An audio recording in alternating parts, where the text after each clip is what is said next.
Hi, welcome to Vets Chatting with Granny Lisa. And I am so excited because I have a co author that's on the book Leave No Veteran Behind. And what chapter are you, Marilyn? I think I'm the second chapter, I believe. Okay. Remember Yeah, correctly how I Daniel know. laid it out, right? I think so. Right. Awesome. Well, the reason why I have you on is because we wanted to get to know you first off. And I want to talk about the process of writing the book and how it's affected you, inspired you, and anything else that you feel like you can share. And again, I didn't give her a proper introduction. I have Marilyn here, and she is I can't remember the term you used, but you've been in two different services. Yeah. And one is Air Force, and then the other is Navy. And Yes. so I'm going to go ahead and have you give us a little insight on your uh, service record and where you're at right now. Okay, well, thank you. Thank you, Granny Lisa. I appreciate the opportunity to come on this broadcast Oh, thank for you. our listeners out there that are watching. We appreciate you. Thank you for taking the time to listen to this. I hope that whatever we discuss, you'll find value. That's what I aim to provide. With my background and the things that I'm doing to help veterans move forward successfully in their lives. So, thank you so much, Granny Lisa. You're Well, welcome. so my name is Marilyn Richards. I am a dual service veteran. That's the term that I use. I was Oh, dual. Okay, yeah. in the Navy first. I joined the Navy right after high school with my sister. We are twins. We joined the service together. We went to boot camp together, and then she got stationed in Hawaii, and I got stationed in Bremerton, Washington. I was stationed on the USS Carl Vinson. It's a Nimitz class nuclear aircraft carrier. And then I served only a term of 4 years because it was the last couple of years of my term was very difficult, and I did not have a really good experience. I had a kind of my first 2 years in was amazing, but it was my last 2 years in that I just wanted to get out. It was just a very terrible environment. When you couple poor morale, toxic leadership, and the amount of stressful hours associated with your duties. I worked on the flight deck of the carrier, and I launched aircraft off the flight deck. So it was a very high ops tempo style of work environment, and I Right. I thrived on that for many years, though. I loved what I did, and I don't regret it. I just wish I had a lot of the mentorship and the good. I wish I had good mentors around me who would be able to propel me forward in my career, but it was just very toxic, and I Yeah. did not want to stay in that environment. I just wanted to get out, especially after experiencing sexual assault. And unfortunately, I was one of those who, had to succumb to that kind of situation on board the ship. And, you know, I was silent about that, and I did not talk about it. It actually has taken me, we're going on 20 years now. I mean, that was back in 97 when I joined the Navy, and then I got out in 2001, which Mhm. was just before 9/11 because I was on terminal leave. I was living in Florida with my dad at Oh, the time. yeah. But when 9/11 happened, I was on terminal leave, and then, when I saw the towers fall, I I will never forget that. I mean, till this day, I'm like, I can't believe it's been, like, 20 years, but Yeah. when I saw the towers fall, I was like, "How dare they?" And I was like, "No, I gotta go back. I'm like, "I gotta go back in." Right. I didn't wanna go back to the Navy, so I don't blame you. I don't blame you at all. Oh my Um, gosh. I'm yeah. sorry. I didn't know there would be a train here. Can you hear Oh, that? gosh, yeah, no, it's no worries at all. Oh, You just gotta let it slide and and then Okay, we're gonna on learn this. trucking on. Okay. I had a couple of questions. Yes. Okay, you went in 97. I went in 1980. I went into the National Guard first, and then I decided to go active. Oh, Um, awesome. I was in the Army. There's quite a bit of time difference, and I too experienced sexual assault and kept. I didn't keep quiet, but my chain of command failed me, and then I just zipped it. In your position on the flight deck, how were you the only female? No, when I came on board, I was among like the second group of females. We were transitioning into co-ed. So Oh, I was amongst like the second group of females that were coming on board when we were just beginning to become co-ed, which actually was a great experience. A lot of the men that I did serve with were amazing, and they took me under their wing, taught me a lot. But with anywhere that you work, there's always some really bad people that awesome. Yeah. you have to work for. And unfortunately, some of that is leadership, and Hmm. even your peers Oh, yeah. that could be like those bad apples hanging around, to Right. mar and taint your your career. And I was afraid to say something, so I Oh, never yeah. did. I I only don't blame you. Yeah, I'm the kind of like the silent suffered kind of person, because when I was a little girl, like my stepbrother tried to touch me, and that was very traumatic in itself. And then, I mean, as a little girl, what do Yes. you do? Who do you tell? Who do you talk to? Right. Who do you feel safe to talk to? I did not feel safe to talk to my parents. But when my mom found out, she was very livid. And I have two Filipino mothers, and growing up in a very mixed cultural household, especially with two Mm, very different Filipino mothers. right. My stepbrother is my stepmom's child, and till this day, she denies that. She denies that something like that could ever happen. But how can three girls, I have like three sisters, and the two that I grew up with, an older sister and my twin, we were affected by this situation. And that was just one of a couple of things that happened in my childhood that really, trauma didn't just start, it was not just in the Navy, but it Right. was in my childhood too.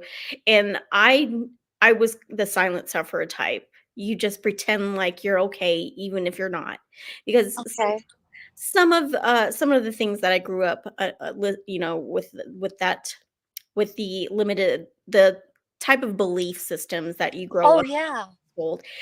A couple Something my mom would say, you don't speak about problems outside of the family. Oh, I was told the same thing. Yeah, Yes. yeah, and What's in the house stays in the house. that's not healthy. It's No, it's not. And what do you do as a little girl? Who do you feel safe to talk to? So Yeah. it was more of a, I'm just gonna pretend like it never happened, and I'm just gonna Yeah. move forward. And that's kind of how I've dealt with a lot of the bad situations in life, because you are Army, so you understand in the military, you compartmentalize those emotions so Yes. you can focus on the mission first, and then you can handle everything else later. But you're when you're in that mentality, when you're in that survival mode, that's what I call it. You're in that Yes. survival mode mentality, that fight or flight mode. It kind of does this psychological, it creates this psychological impression in your cells, Yeah. and it holds on to that. And so you're literally fighting every day to find the good in moving forward. Yes. You don't want to you don't want to die, but you don't even know how to live. Yep. And that's what trauma does, especially when it's coupled with, when post traumatic stress and depression, anxiety are all meshed together. Right. There's and people experience it differently. Yes. I've never struggled with flashbacks, but I have struggled with moving forward, holding on to the past, trying to figure out what life is there for me if all I've experienced in my life is brokenness? What can I expect life from to give me except that? Right. Because it's always been one thing after another. It's always been one hardship after another. Oh my gosh, you're my twin. You're my twin because I can completely say without any hesitation, and I think you hit something on the button when you said it was like it just took into your cells. Because Yeah. when we were traumatized as children, because I Mhm. was too, and it seems like everybody I've spoken to, at least in the military, the women that have been, sexually assaulted were also Quiet. somehow sexually assaulted in some way as a child. And I Oh, don't know if we have this signal on our heads, but we had a guest. Her name was Dr. Charnel, and she said that trauma actually is like a energy frequency. mm, mm, And so that frequency is in our body. It's in, like you said, it's like yeah, part of our DNA, and that it spreads out, right? Our energy because of the pain and everything else. mm, We may not realize it, but people, they call them vampire suckers. And yes, those people are immediately, they may not realize it, but that narcissistic. energy is what Yeah, they want. And so yeah, we always attract the worst kind of people. And I I'm like, know. no way. No. But it makes sense. And It it's does, really spiritual because I think about God and right, what his word says. And I'm absolutely. thinking, that really fits in with God because, I don't know, you're a Christian or not, but, he Yeah, says our mm, environment. yes. Affects. I got saved in '92, um, which is a little f my journey of faith is a little funny. So, I was baptized as a Catholic as a little girl. When you get Okay, yep. baptized, you have the whole little, it's like a huge ceremony, right?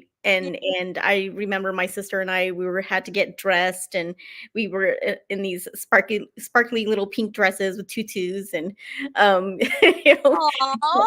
getting our heads dipped into the holy water, and so I remember growing up, I was Catholic, and then unfortunately, so I'm one of those statistics where you coming from a broken home. Unfortunately, my parents never stayed together very long. They were only married for, I think, 12 years, and then Mhm. they ended up getting divorced. My dad is a Vietnam veteran, and he's retired from the Air Force. My stepdad was also military, and he made a career as well, but he was a lieutenant colonel when he retired. So my mom wanted he she left my dad for who later became my stepdad. So, having two very different father figures in my life, I see it looking back now. I see that Right. I appreciate having four parents. Not a lot of people can say that they had both parents in their lives, and I'm grateful to have four. I didn't ask for it, but I appreciate the parental influence and the things that it was a struggle. It was a Right. struggle to go between both houses and having to deal with two very different parents with different style of parenting. Um, I always looked at my dad as being like my hero, my teddy bear, the father that I can run to when I'm in trouble. He's my comforter like Jesus. And and that's why it's so easy for me to gravitate because I'm highly spiritual. I'm most definitely a very true, like very much a Christian. I love the Bible. I love Jesus, like, with my heart, mind, and soul. The Watching The Chosen, I'm so glad that The Chosen came out Oh, because I love that show. It has given me such a it has just reiterated this beautiful relationship with Christ that I love. I like to explain to people that it's not a religion. How do a religion is man's way of earning, re, doing works to get and obtain heaven, and you don't have to do that because of Christ. He already did pay the price for us on the cross. All you have to do is accept that. It's such a simple message and so powerful at the same time. And I gravitated to this message of the cross because before that I had tried Jehovah's Witness. And I don't know if there's a lot of people out there who understand like the different styles of religion out there, but the one thing that they all have in common is a list of two do's and don'ts. And in Christianity, we have that too, but you have to understand the relationship between the Israelites and their God. And Yeah. there's a lot of if you study Hebrew and if you study the culture of their time, you can kind of understand why people are the way they are and why they act the way they act. When you study history and how cultures have shaped themselves into the way they live, because Right. me being half Asian, half, my dad's American, my mom is Asian. So I had to grow up with both. I grew up with, and the Philippines is predominantly Christian. It is Catholic Christian, and then you have a little Muslim and Buddhist uh, sex sect. Excuse me. There's a small percentage there as well, but most religions, if you study them, they all have things that you have to do to obtain salvation, which you don't have to do, and because Christ already paid the price for us. And it was Mhm. such something warm and inviting that really gravitated me towards. I was like, who is this Jesus? I want to know him. And so let me backtrack a little bit. My dad calls me Snoopy. When I was a little girl, that's all I did was ask questions. I was like, Oh, yeah, I could see "What? that. Yes. What happened? Yeah. Why? Who? What?" When like I am the inquisitive. I will go and research. I will study, and you know, I will I wanna know. I wanna get to the bottom of things. I guess that's why Right. I love crime drama so much. I Be was gonna say you should have been an investigator, or what do you call those people that do all the drugs and they work in a lab. Oh, Ye- oh, yeah, yeah, forensics? Thank you, forensics. Oh, yeah. Yeah. I mean, I never thought about that. Initially, I wanted to be a Disney artist. I Ooh. loved art, and art was one of my favorite classes next to Spanish, English, history. Um, I loved and I wanted to be, but because of trauma, Yep. going back to our previous conversation before, because of trauma, it kind of um, stops you from that fight or flight mode, keeps Yes. you from being creative. It Yes. holds you, you're held hostage. You're just Exactly. yeah, and you're just trying to survive. You're just wanting to get Mhm. to safety. How do you get to Yes. safety when your life is constantly you're constantly in a battle? Because I don't know about you, but even when I got out of the Navy, I still it was such a very high ops tempo environment where I worked. So the mentality where I worked was suck it up. You know, Mhm. don't complain, don't volunteer yourself to go to medical, just suck it up, do what you got to do, and Yeah. you do it. Like there's no ands, ifs, or buts. You got to just do it. Right. And I've lived my life like that for so many years. Marilyn, just suck it up. You can do this. You got it. Mhm. But it's a very unhealthy way of coping because Right. there's a right way of sucking it up when you and that it's called resilience. Uh-huh. When you understand how to be resilient in a situation, there's healthy ways of being strong, but the military has this way of building you up to be the super soldier when, we have weaknesses, we have thoughts and feelings, we're human. But you're not allowed to show that, especially when you're in a hostile situation. You Right. can't afford to think like that, and it works in a combat environment, but it does not work in regular everyday life. And transitioning away from that, it took a long time for me to understand, wow. And there's Uh, so many that do have that. yeah, I never realized when I got out, my whole life changed. And yeah, I did not know. I was just kind of thrust into it, into yeah, this whole new situation. And I didn't know how to deal with it. yeah. And it was crazy. And I find that, like, when I was reading your profile, that you've actually come up with some stuff.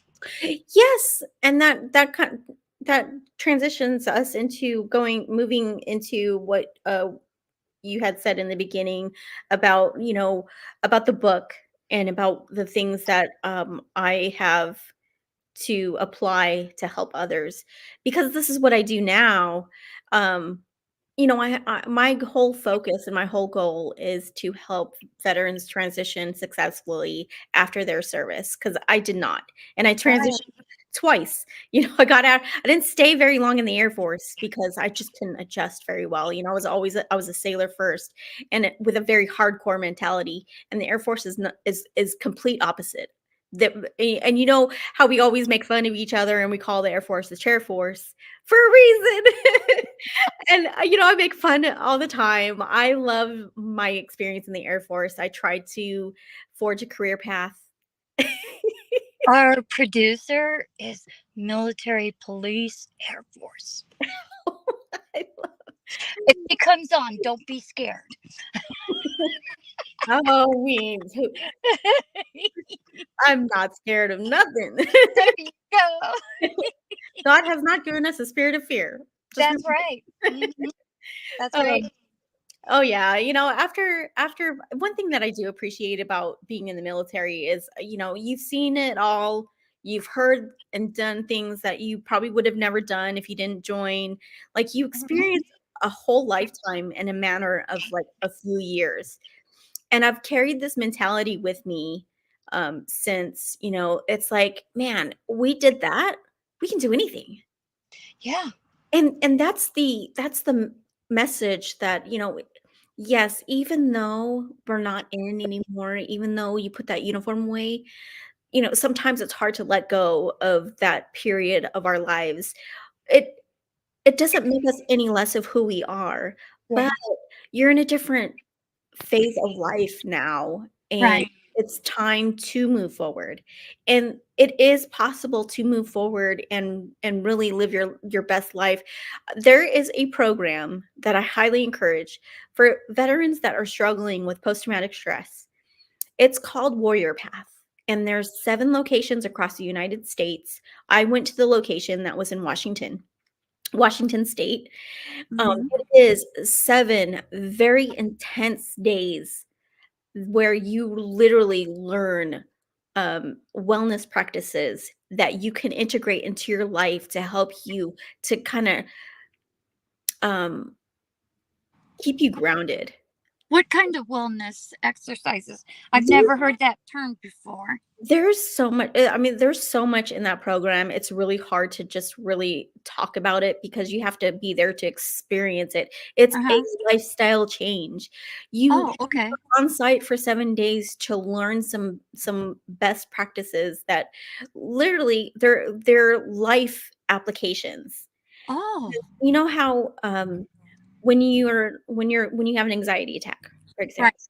example, you could do breathing techniques, or there's a device that I got from the VA called the Alpha Stim device, and, it's a neurological device where you put the little, the you put it on your ears, and then you set it to a certain decimal, and then it's supposed to calm your nerves down so your anxiety goes down.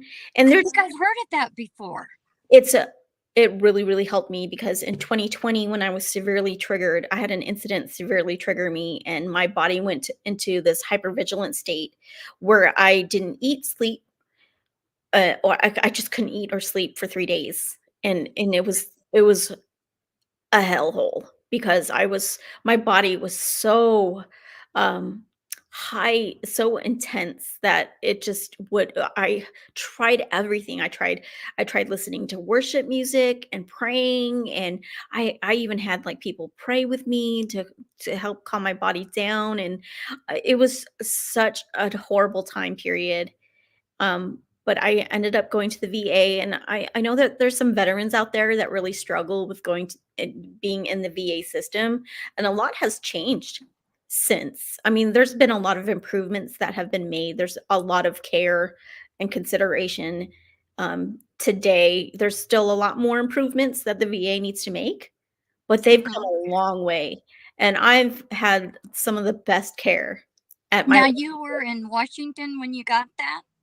Now, are you talking about oh, no, not the Alpha Stim device, the 7-day intense Oh, training. okay. All right. Then you go home with it, and then, Mhm. it's like a 90-day program that you kinda it's a lifestyle change. So you Yeah. take those things that you learn there.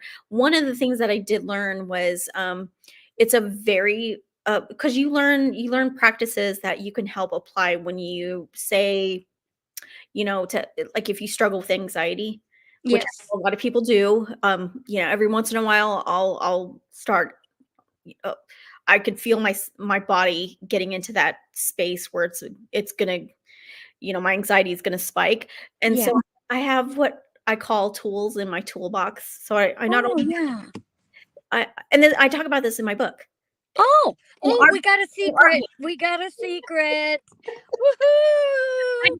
I mentioned that, well, in our book Yes. some of the things that, for those who are listening to this, if there's some one thing that you can get from this podcast, from this video, is that, if you're struggling to, you know, to move forward, if you're struggling with post traumatic stress, if you are struggling with some personal problems and you're trying to get your life right or health right, it really, really starts up here.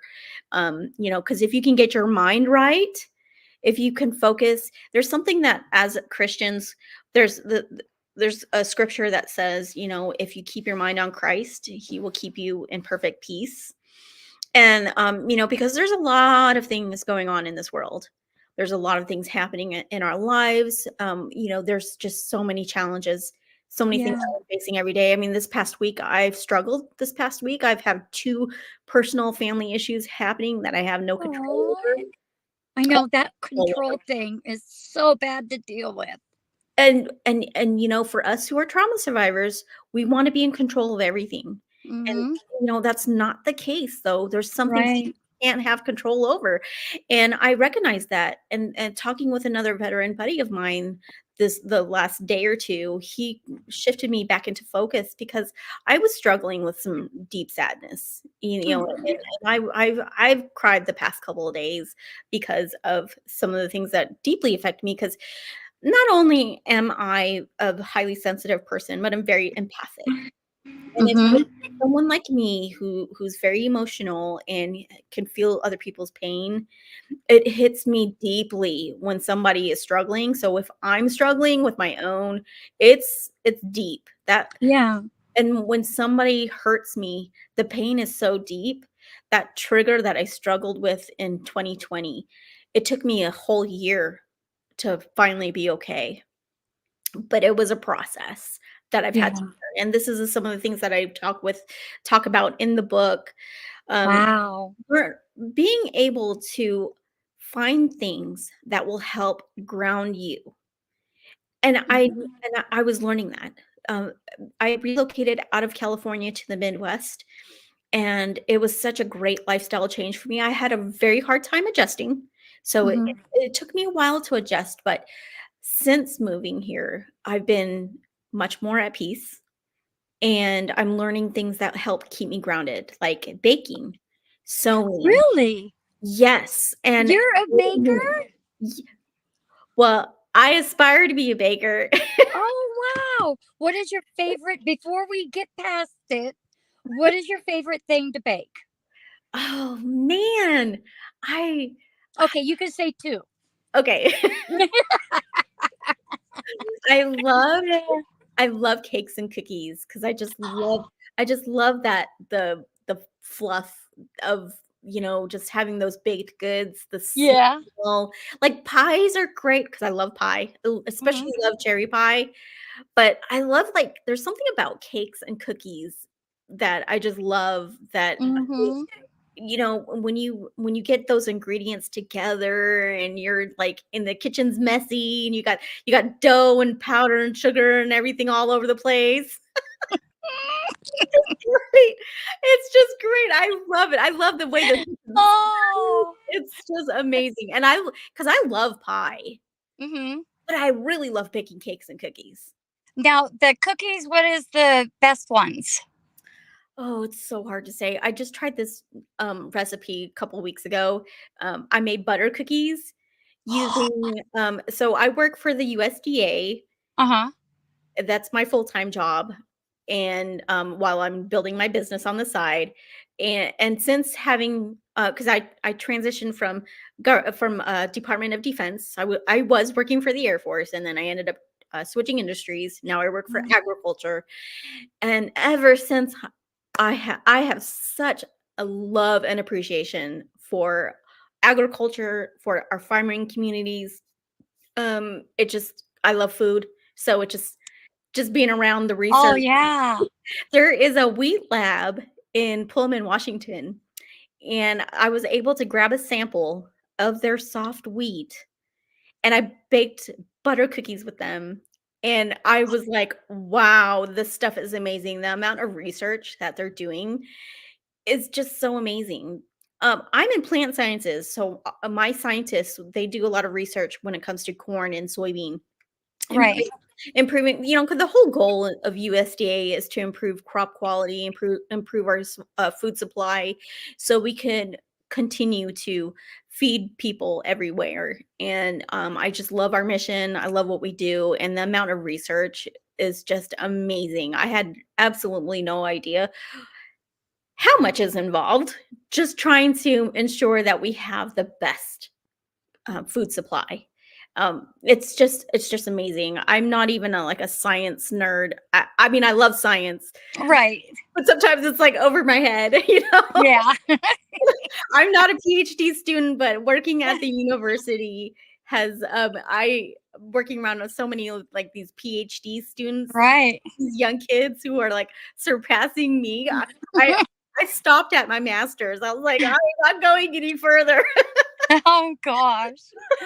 Oh, but you're having fun. I'm having a blast. And Oh. being around that one of my scientists, one of my corn scientists, she's a baker. And that's how I got into baking. That's how I got into Oh. love for baking, and then of course for sewing, learning how to sew. Who knew just those two things could be so therapeutic? Yeah. Sewing, crocheting. My sister crochets. I have a couple of people that I work with that love crocheting, and there's just something about it that's very grounding, very calming, very like such a great feeling when you create something of your own. And that's why I highly encourage people to find something that they love doing. And like one of my girlfriends, as a matter of fact, you need to bring her on your podcast. Of course. Lisa Kirk, she is a 20-year career Army veteran, and she came out with her book as well. And she does the paint sips. And Really? those are so much fun. It's just great. Just like you're not thinking about anything else, but you're just Right. focusing on painting that picture that you're wanting to paint, and Yeah. sipping on some wine while we're at it. And it's not just for women, it's for men too. I mean, she hosts these down. Now she lives 2 hours from me, which is down in Fort Leonard Wood, down there, down south of Missouri. It's a military community, and Oh, she does it all the time. She hosts these with like families all the time down there, and I just love it. So like if those who are listening, if you can find a paint and sip party, oh, go do it. It's so much fun. Yeah. I love it. Actually, I've seen them before. I just haven't done them. Well, you know what? You after the show, I'll get her information. You Okay. talk to her, and we'll get her scheduled because Oh, yeah. I love hearing veterans. That's my goal is to find out how to help all veterans in different areas of either what they've gone through and Yeah, how to help them get out of that dark area. And absolutely.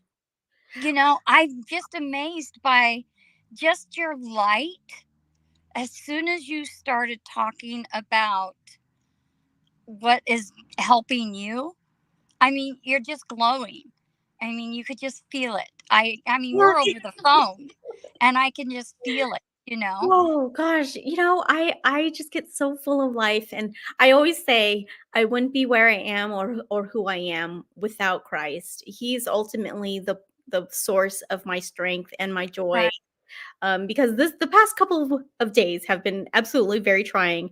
But then I had a veteran buddy of mine, and I love my Vietnam veterans very very much. My dad is one of them, right. and it's because of them I'm doing what I do, because not only was my experience something to take from, was Right. something that I've learned in my own life. We need each other. And Oh, yes. we so often we struggle by ourselves, because I've been that person that's like, I don't want to bother nobody. I can suck it up. I can handle it myself. No, you can't. You Hmm. we were That's crea true. we were created for community. We were Yes. created not to be alone. God made Adam and Eve, he created a helpmeet for Adam. We were created to be a helpmeet for man, and vice versa. We are created for community. And for those who are listening, I just speaking of doing things that are therapeutic, there's another something else that I would recommend. There's a Christian coach that I follow, Okay. Jackie Dorman Ministries. She helps women like us who've been traumatized to be able to heal from those things, because healing comes in layers. Yeah. Healing is actually a process. You don't heal overnight. Yes, No. miracles happen, people get Hmm. healed, or there's I've heard so many stories over my years in ministry where people have gotten healed. But there's different layers in healing, Hmm. because even though I'm healed now, I'm not letting my past dictate my future now.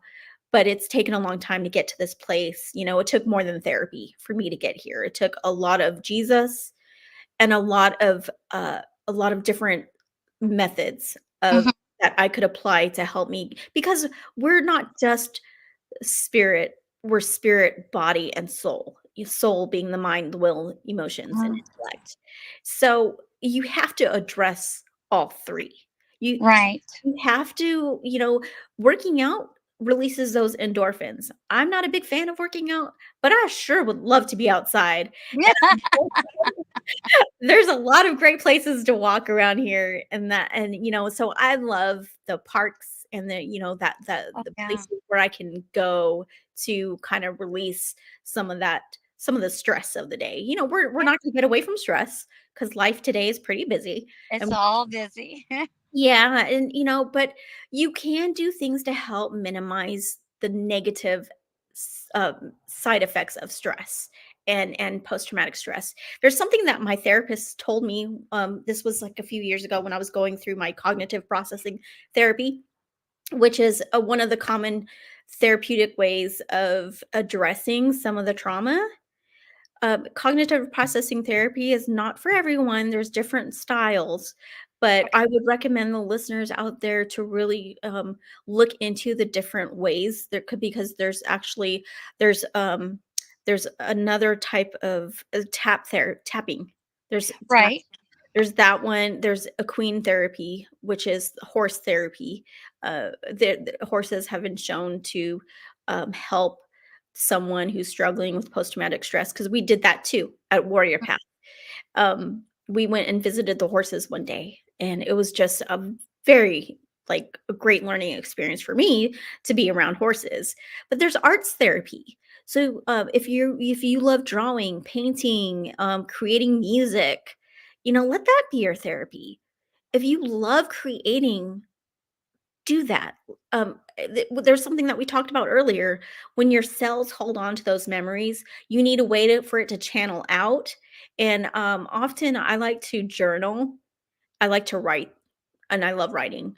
But Hmm. not a lot of people, you're probably not a writer. So do you find other ways to be able to channel that negative energy out? So when you're having a bad day, when you're feeling not very optimal, the reason why I encourage people to call the crisis hotline or to call a friend and let them know that you're struggling, because it helps you to get out of your head. I really appreciate the fact that, because I was in my head the last couple of days with these two family issues that I have no control over, and I was letting it affect me. Yeah. And there's a lot of that's why I love the serenity prayer so much, because it really helps you to redirect your focus and say, "Oh, well, I can't control what's happening, but I can control how I react to it." And understanding that God's grace truly is sufficient for us, and understanding that He's given us the strength to carry a lot of the things that we face, because his grace is, it's a gift. So if we had to earn it, then it wouldn't be a gift. But, his grace truly is sufficient for us to carry us through a lot of the difficulties that we face. There's a lot of things, that my dad has struggled with in his own life. He did 20 years in the Air Force as a combat flight engineer, and so he has seen a lot of combat. He did 2 tours in Vietnam, and then he came back home to America spitting on him, and he Oh, came back yeah. home to a divorce. His first wife, my mom is his second marriage, and my stepmom is his third and final. But my dad has had his own experiences and hardships, and, to look at that generation of veterans, I mean, look at what they had to go through, and no resources were available. They had to create resources. All Yeah, they're the founding fathers. Yeah, of the vet center. That's Yeah. how the vet center was born. Now, even though it's under the VA healthcare system, it's not a part of the VA. So, Hmm. there is so many wonderful resources at the vet center. I go there, whenever I need my counselor. I seek her, and I keep in touch with her a lot. I would encourage those who are listening to really look in your area for these resources. They are out there if you look for them, because you will find them if you go out there looking for them. Google has been my friend. Well, I know that a lot of veterans, especially males, but when we were talking about the VA, there are a lot of good ones. But what happens is, because of the shortage of professionals, and the demand is so high, Yeah. that with the mental health issue, and a lot of these guys, it takes a lot to go in and say something in the first place, as you Yes. experienced, and then they're told, oh well, we can't help you right now, there's a waiting list and it's going to be about a year and a half. I was told this personally, and mine was just for medication change. Wow. Yes. Wow. And so I was like devastated. I'm like, but you don't understand. I'm having issues. I call it the pit. And I had made a promise to my family that if I come close to the pit or if I see the pit, I will get help. And so that's what I was doing. And then to hear that it's not available, somebody had told me about community care. Yes. And so when you talked about Googling, you can request and demand actually. and go and have counseling outside of the VA, Yes. because you're going to be with that counselor. Most of the problems with counselors in the VA, there is such a recycle. One Yeah, person had said, I just got through explaining my story. I come in for my appointment and there's a new person. So I have to go through all that trauma again, again and this is again. this is why I And didn't it's finish. so non effective. It is, and I have to say that's one of the reasons why I did not finish my CPT therapy because my therapist went off. She had a baby, so she went on maternity leave and she was out for a while. Then I had to rotate with in-house residents quite few times. Mm, And then I had to repeat myself over again. And I was like, if I have to explain to somebody one more time, I was like, I'm done. I said, right, "I will be alright. I think I had enough. I've learned enough. I will be okay." And I told the in-house resident counselor, I was like, "I'm done. I'm gonna be alright." And I did not finish my CPT therapy. I took what I did learn and I was like, "I'm moving on. I'm going on." And this is what propelled me to look for other things outside of the VA. right, And that's where I reached into my community because, we have a gravitating to each other. Um, right. that is one of the things that I love about our community. There's such a huge brotherhood, a huge sisterhood of veterans who Yes, who understand and they're willing to help you. They're willing to reach in and help you and get you up. exactly. And that's what happened. I started looking at other things and other ways, even, like, going to the beach and burying my feet in the sand was, like, so whenever I'm in Florida and I go visit my parents, and my younger sister and my family over there, we one of my favorite things to do is go to the beach, and that's therapeutic. Just being around water. Water's very therapeutic, and Hmm. I love being around the lake, I love being at the beach. I love like, there's this, the Lake of the Ozarks down here where I live. It's just about an hour away, and, I one weekend, I spent a weekend there, and, it was soothing to my soul to listen to, people boating and just gliding and it was just such a beautiful weekend. It was just very therapeutic. Just finding those things that can help you to get grounded. And th- even when you're talking to somebody, they're helping you get out of your head because there's so often we get stuck in this Oh, place yeah. where it's I've done it. I've done it. right. And it's hard to get out of your own head, right? Oh, it is. It Oh is. my god, that's why I'm like, I'm so much better, like, we're talking about 2020 when I did not have what I have now, and so I was like, it was almost like me being, flailing around in the water, trying to find a lifesaver, trying to find something that will help me kinda, Hmm. not drown, Yep. because that's how it felt, and I was like, "I need something to hold on to." Hmm. Grab it, because the the trigger was so bad.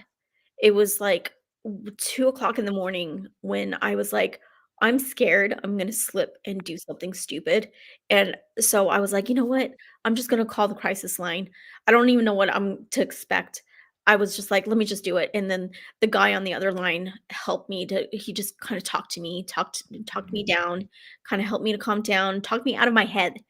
And I was, like, grateful because the temptation to end it all was very real.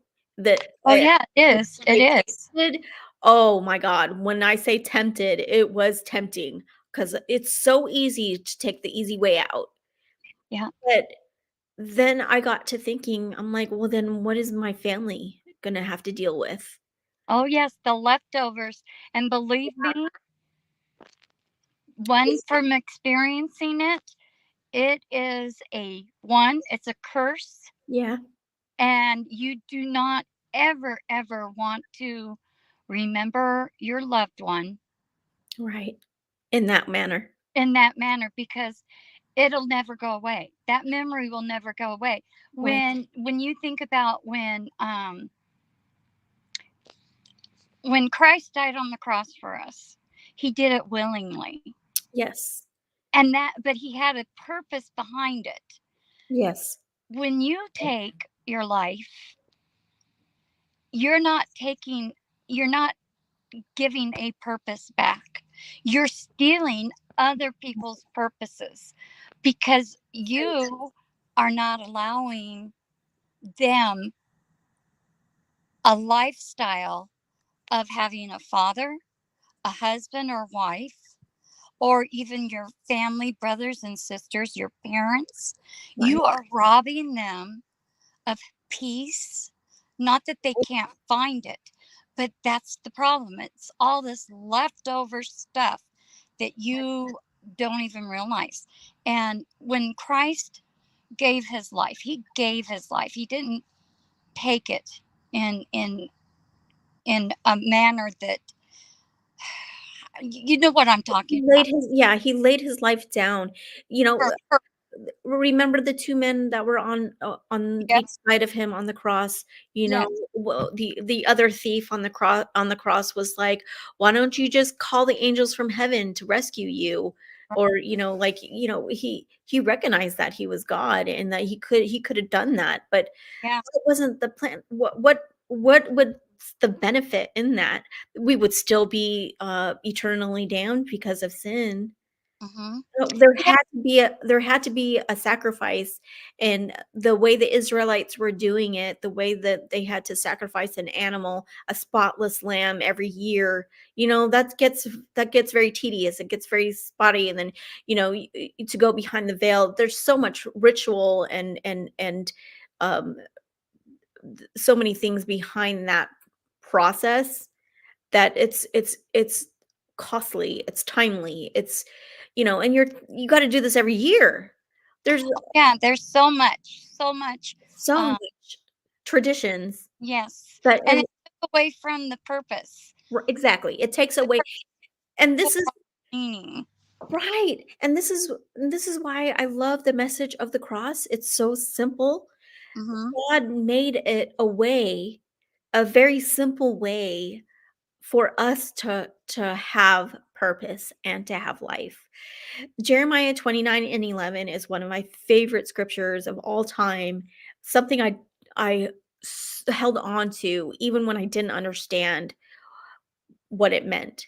You know, God saying that the plans that I have for you are plans not of evil, but plans of good to give you hope and a future and an expected end.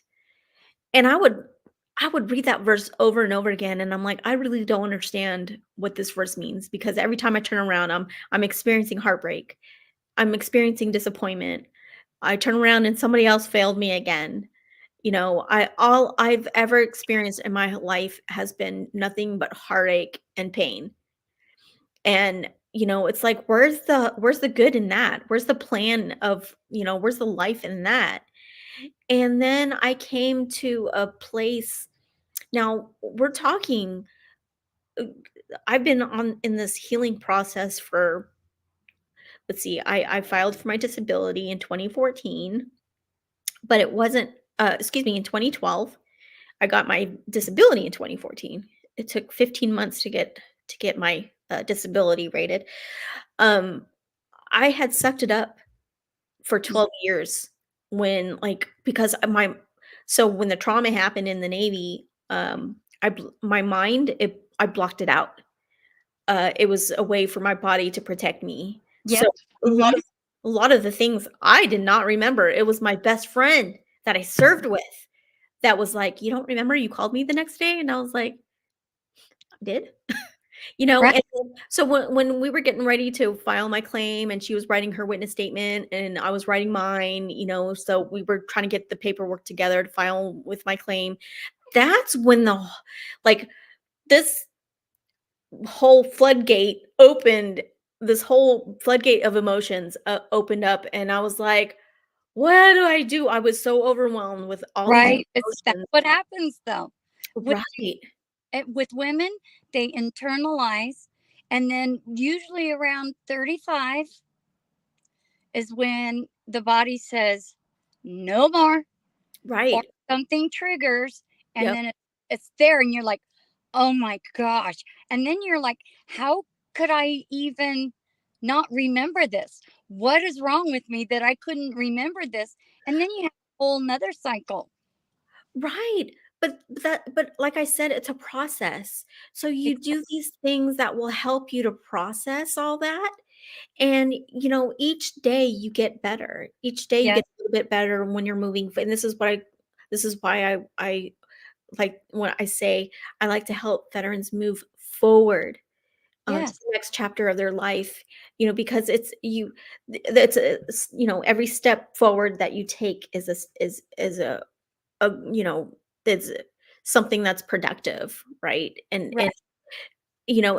so for those who are women like us, especially if faith is very, very important to you, like faith is very important to me. Jackie Dorman has a beautiful ministry for women, yeah, and men. Her husband ministers to the men, but Mhm. they have this ministry where they help you kind of heal from those things. And so you go through. She wrote a book called Heart Work, and that's what she calls a lot of that. She calls trauma broken heart syndrome. Post traumatic stress is Mhm. what she calls broken heart syndrome, because literally it's a broken heart.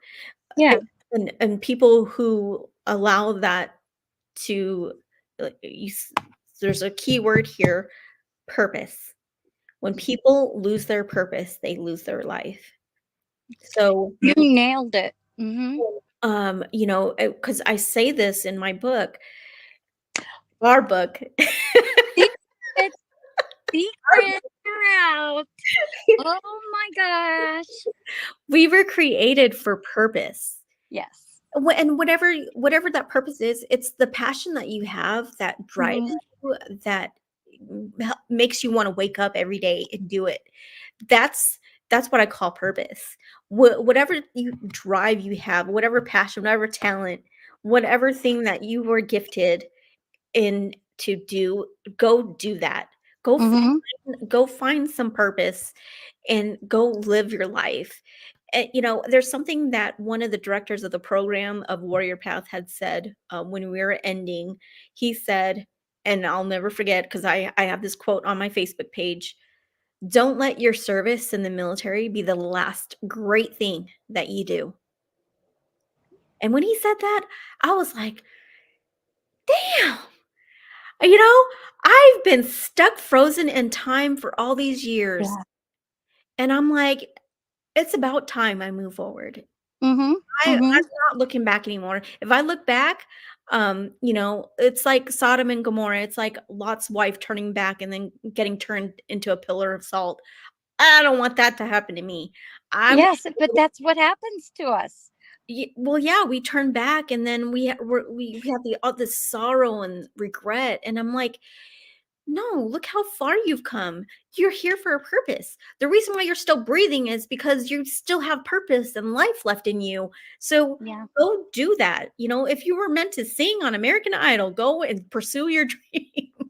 Exactly. Now, what is the I see that your company name is Echo Tango Sierra. Yes, Echo Tango Sierra LLC. Oh, I don't It's see the very LLC, but strategic. that's okay. No, that's Um fine. That's fine. I was very strategic because what's the term that we have when we get out? I got out almost 39 years ago, something like that. I don't know. It's It's been a changed. while. It's been a while for you. Yeah, so I'm like I'm finding out all kinds of things. I'm like, "What? What It's is that?" it's the, NATO alphabet that stands for ETS, because when you're ETSing out, Oh, your ETS, yes. expiration Okay. term of service, right? When you're ETSing out, you know, it's all good. I Oh my gosh. I love helping, service members transition. I love I don't just focus. My main goal is to help them with their, job hunting, with their resumes.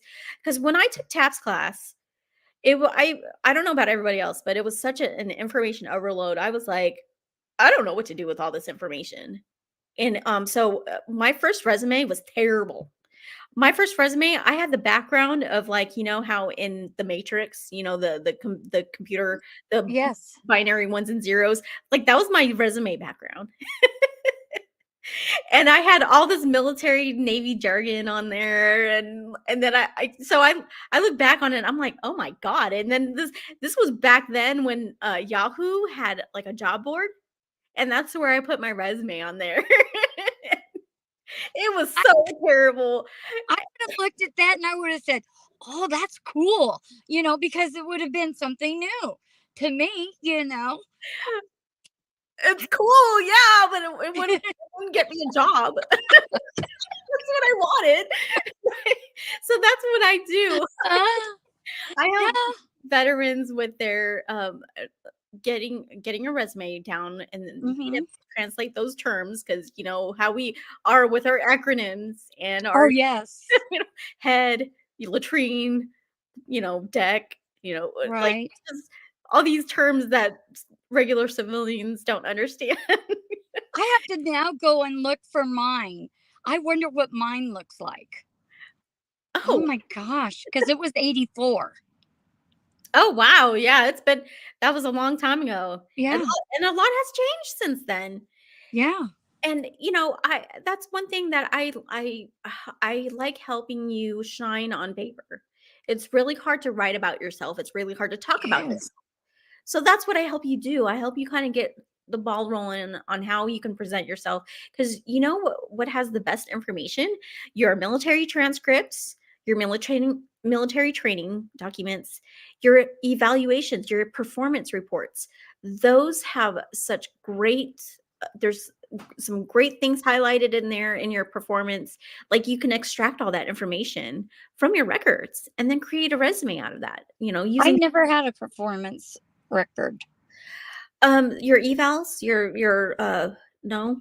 So Mm-mm. that you That's before then, which I've heard them now. And yeah, I'm like, that's really cool. they have a whole rating system now and they rate Oh, you that's on your wonderful. yeah. And so, I mean, a lot has changed since then. I mean, Hmm.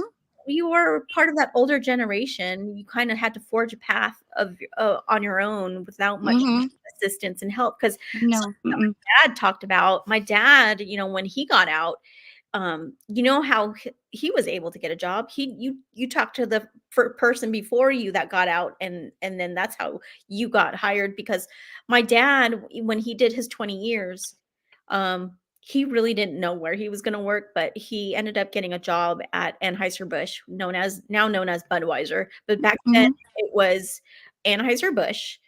And he was able to get in there because of course, at the time, the company supported military veterans and they Oh, hired yeah. them. And he was able to get a job there because of a previous buddy of his who retired and then helped him to get on. And that's how you did it back then. Now, there's so many resources available, and oftentimes, if you don't know you're looking for, if you don't know where to go or who to go to, it can be very daunting. It's a Oh, very wow. challenging process when you're Yes. getting ready to get out. There's only so many days that you have. There's only so many check boxes that you have to mark off on the checklist when you're getting ready to transition out, an out process that you're just like, "Oh, um, just hold my hand, please." And so Yes. that's what I'm here for, to help, I'm here to help people hold their hand, whether it's regarding, I may not be a counselor or a therapist, but if you need help with some holistic resources, there's a lot of, that's one thing about our community. We have access to a vast number of resources available, so we can help get that information out there to Right. those who might need it. Yes. I don't just focus on career development, but that is my main focus, is helping veterans transition out, get a resume, help them prepare for the job interview.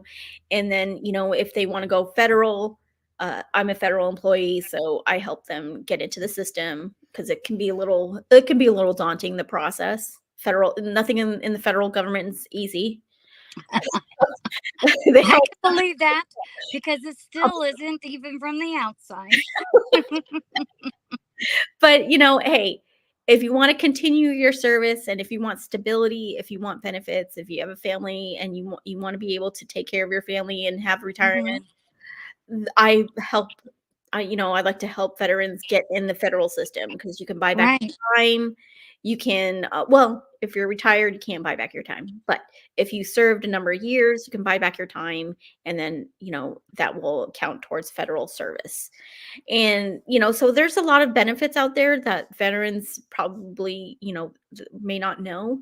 But Right. the federal agencies are constantly hiring, constantly looking, Border Patrol, FBI, CIA, like these agencies, and I find them all the time on LinkedIn.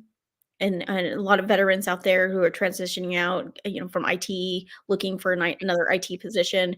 The jobs are out there. You just got to know how. You just got to be strategic about it, and that's what I'm here to Right. help um, Wow. people do. So That's so exciting. I yeah, know we're a little over, so I you're hope I'm over. not I hope I'm not weighing you down on something important to do, but I do have a couple of questions. Sure, Okay. sure. Did you find it difficult to list three superpowers? I did. I listed 2, and then I was like, "I'm missing a 3rd one? I thought I listed 3." I was like, "Oh, crap. I gotta think about another one? Yeah. Oh, shoot. Okay." So I had to go back to the drawing board, and I'm like, "Okay, which one would what do I" so I had to read over my stuff again, and then I'm like, "Okay. I think I got 3 down now." Oh, it took me a month, so that's Don't it feel was. bad. It's hard. Ugh, I it thought is. I thought of 2, but the 3rd one, I was like, "Dang it, I'm missing 2. I thought I had 3." And then I had to sit there for a second and be like, "What's what's the 3rd one?" So, yeah, you're not the only one. Yeah, well, that's why I'm asking because, I'm just nosy. And so I'm asking all our co authors, what did you find that difficult? But I thought it was very enlightening at the same time. So now the second question I have is, if you had the opportunity under the current administration, would you go back into the service if you were called to? Like if there was a war. I would so that's a yes and no answer. I've had several of those. Yeah. Yes, I have no doubt I would sign up all over again and protect my country and defend my family and my loved ones and everything that we stand for as a nation, America, the Pledge of Allegiance and patriotism is a huge thing. My dad is a huge patriot and so am I. And without a doubt, wouldn't mind putting on that uniform back on again. But if we can cut out the politics and the shenanigans, I'm all for it. But Yeah. There we go. that's where the no comes in. I don't wanna deal with any more shenanigans or politics. So Yes, we could just I understand. And so you know what? There's a lot. I asked that question is because I ask all men or women because there is such a variety, and most of them are yes and no. And the no's are vary from different things. yeah. But the one that really got me was yes, if it had to keep my grandchildren from having to deal with it later. And I thought so that's family. And that's where, like you did for my family. And so that's our veteran. That's our military. That's our Americanism. Yeah. And so Oh, thank you. very I much. appreciate that. Is there anything that you would like to share that's on your heart? And I don't care how long it takes. If it's on your heart and and you do, and you have an audience of veterans, what would you like to share with them? If anything else they can hear, this was an important part. Well, for our listeners out there, first of all, I just want to say, even though I don't know you, I I love you and you're so important and you matter. So if there's something that you might be struggling with, that you're feeling lonely or isolated, this the trouble or the problem or the issue that you're facing is making you feel isolated or alone, just please know that you're not. And you have Granny Lisa, you have myself, and you have a whole entire community that love you and really do care. They really do care about you. So if you're struggling with those thoughts, I hope you know that you can get help. And if you have the courage within to reach out and get help, that's the first thing that you need to acknowledge is first in yourself.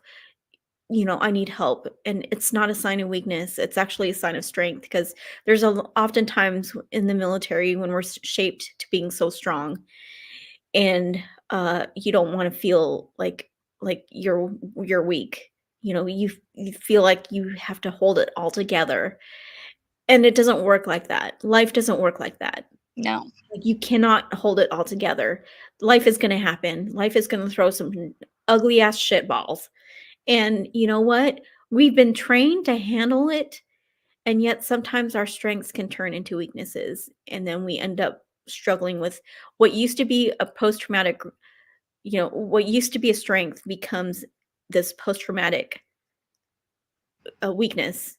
But And you can take that, you can take that, what you used to thrive off of, that you can't anymore, is not a weakness, but you can turn that in and make it into a stepping stone into growth, because that's what I've learned. I used to thrive off of stressful, high ops tempo style environments. I can't do that no more. I'm not a multitasker, and the first sign of stress, and I'm just like, I fall apart. But you know what? I'm human, and I've learned to hone the strengths that I do have and build that resilience in a better way, in a better way that applies to life now. We're not in combat. We're not in the military anymore. We can't train like that. It doesn't work for everyday life. But we can take the things that we learn in the military and we can apply it to our lives now in a way that takes it into a stepping stone into the growth of who you are now. And I just want to encourage you, if you're listening and you're struggling, it's hard for you to face today, if it's hard for you to get out of that frozen time period where you feel stuck in that 19-year-old body, frozen in that time frame. Just know you're not alone, yeah, and we are here for you. So if you want to find the courage to reach out to a friend that you can trust, reach out to us. We're available. I'm available on LinkedIn. I'm available on Facebook. That's how a lot of my veteran buddies get a hold of me, by Messenger. I've had veterans reach out to me through LinkedIn. But please, we're not mind readers. But no, we want to be there for you. So please reach out, and make we'll help you make the difference. Okay, love you you. will help them find their you'll help them find their purpose. I do. That is a gift that is not to be taken lightly. And I'm a granny, and you do matter. And I don't like to see any of my grandkids or kids hurt. Nobody does. And so if you went to your mom or dad, if they're still there, you never felt bad about it. And so we're a family. Okay. Absolutely. We may have issues with you on teasing and everything, but you know what? That's what family does. But you know what? Nobody else can hurt our family members. Yeah. Nobody else can touch you. And you have a hidden enemy that is attacking you. And it's an enemy that you have not been trained to deal with. Mhm. And there are ways to deal with this. And there are people that are trained to teach you how to combat what you're suffering through right now. And Yes. I encourage you to stop, think, and call the crisis line. And you can reach out to any of your buddies.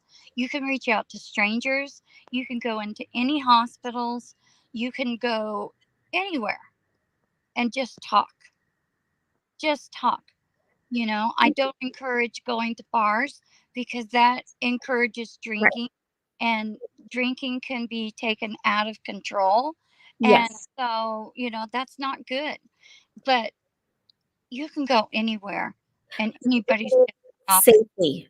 Anywhere that is safe. Yes. Not just anyone, not just any but just somewhere that can be a safety a place of safety for you.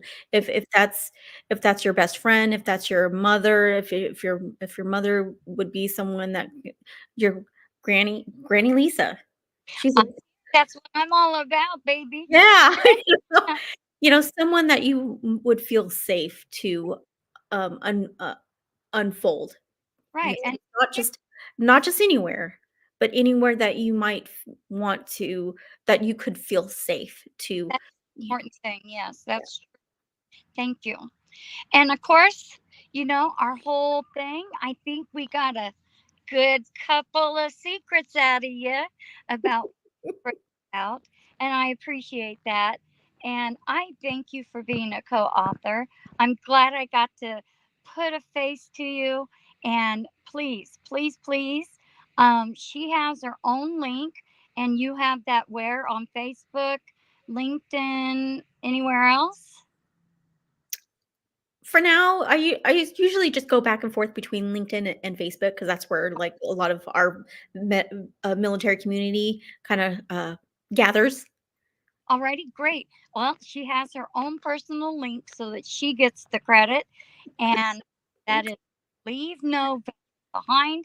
I encourage you to buy the book, and now you have a little bit more on how and what is inside this. And it's very valuable, it's very heartfelt, and it will make a difference in your life and other veterans' lives. So So, again, sharing is caring. I thank you so much for taking the time and coming and being a part of my show. I really do. God bless you. God bless you. Thank you. All right, Peggy, take us out of here. The Earth is 70% water.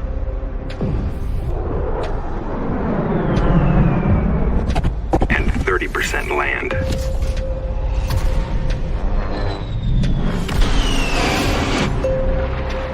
But the entire sky